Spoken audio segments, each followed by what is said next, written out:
My name is Mohamed Alabahreh. I'm from Jordan, married.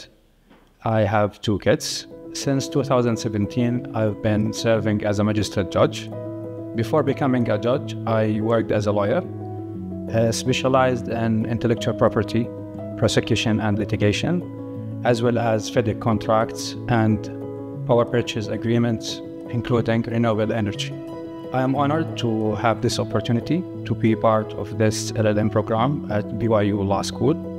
BYU has such a diverse culture that it welcomes students from all over the world. This program has had a significant impact on me, especially when I connected my previous knowledge and experiences with the classes and lectures I have learned.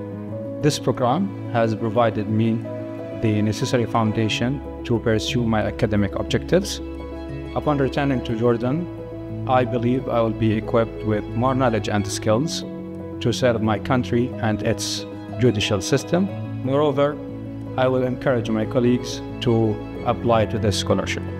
I feel amazed about how people here are friendly and cooperative and want to support and help you to get to know students from different parts of the world is an essential benefit to you in the future.